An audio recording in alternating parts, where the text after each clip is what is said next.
ერთი ჩვეულებრივი დღე იყო და გადავწყვიტე ყვავილების მაღაზიაში მემუშავა გამყიდველად. თუმცა ეს ყველაფერი არც ისე მარტივი აღმოჩნდა, რადგან პირველი არ მქონდა არანაირი გამოცდილება ამ სფეროში, მეორე არ ვიცნობდი არავის ვინც დამეხმარებოდა და მესამე რაც ყველაზე მეტად გამიჭირდა ეს იყო გამბედაობა, რომ მივსულიყავი და მეთხოვნა სხვებისთვის დახმარება. ახლა უნდა უთხრა ბისმერ მაღაზიაში რომ ერთი დღე ამიყვანან და ვიმუშაო მათთან ერთად. არ ვიცი რატომ, მაგრამ იმენა მე მიტყდება, ვერ მივდივარ რა. უნდა შევიდე რა.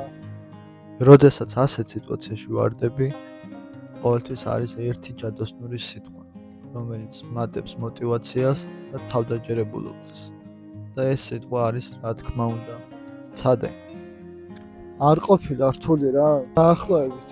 ავი 15 მაღაზიაში და აქედან ორი დამთანხმდა და თან ცოტა სითამამე მემატება რა და უფრო გახსნილი ვარ. მერიდებოდა ნინელა, მაგრამ აც ყველაფერს გავაკეთებ რა, მთავარია ცადო. და ჩვენი მენტორი გახდა ქალბატონი ნანა, რომელიც 25 წელზე მეტია ამ სფეროში. ის საინტერესო ისტორიას ცოტა მოგვიანებით გაგაცნობ. მასთან ერთად შევადგინეთ გეგმა თუ რა უნდა გამეკეთებინა მეორე დღეს.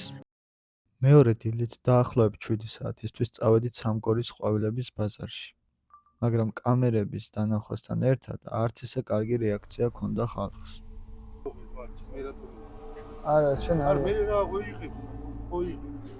ხო, კაი, არა. ხო, მე კაი, არო, კაი. ესენი რაღაც. კაი, რა გინდა, ამისაობა. არ უნდა. მაგრამ ვივაჭრეთ შენ. არ ყოფილა იაფი. წავედ ახლა სასაფლაოზე და იკავიყო. დანარჩენი გავხდი. უკან დაბრუნებისას დაიწყო დაახლოებით 4 საათიანი მოლოდინის რეჟიმი, რომელიც საკმაოდ მოსაწყენი იყო. მოგძანდეს. დროის გასაყვანად ვისაუბროთ უამრავ თემაზე და მოვისმინეთ მაღაზიის გახსნის ისტორია. გაინტერესებთ მე როგორ დავიწყე ყვავილებში მუშაობა, ხო? ჩემი ყვავილებში დაწყების მიზეზი ასეთი იყო. სულ ვეუბნებოდი უფალს, რომ ღმერთო, ჩემთვის რამე სასურველი საქმე გამომიჩინეთ, ხო და აი ერთ მშვენიერ დღესაც ეს ჩემი ხვეწნა აღარც კი მახსოვდა. დილით ვირუძებ და მესმის თავში, რომ ყვავილები,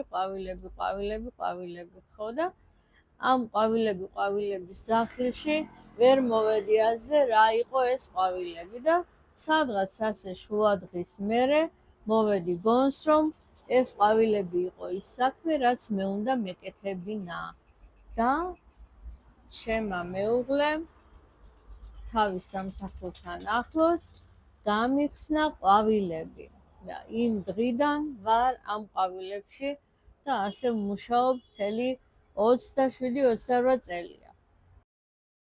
შემდეგ გამოჩნდა პირველი მომხმარებელი, რომელსაც მოუთმენლად ველოდი, თუმცა არც ეს აღმოჩნდა ჩემთვის წარმატებული.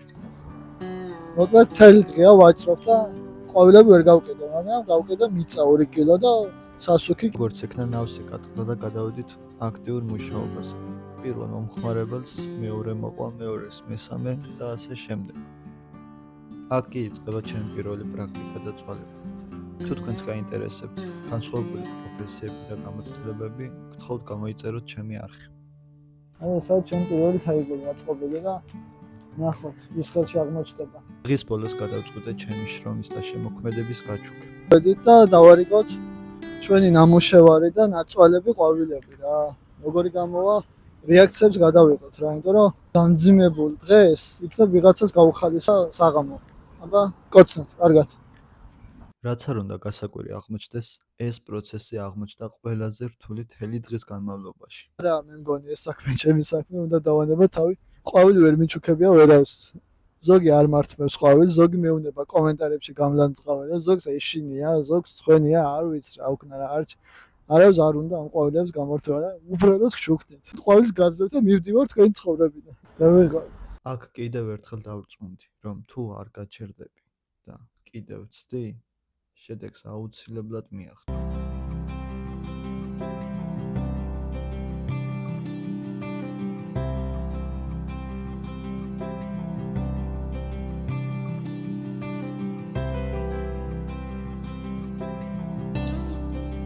გქონდა რომ თქვენთვის მოგვეცა ყვავილები.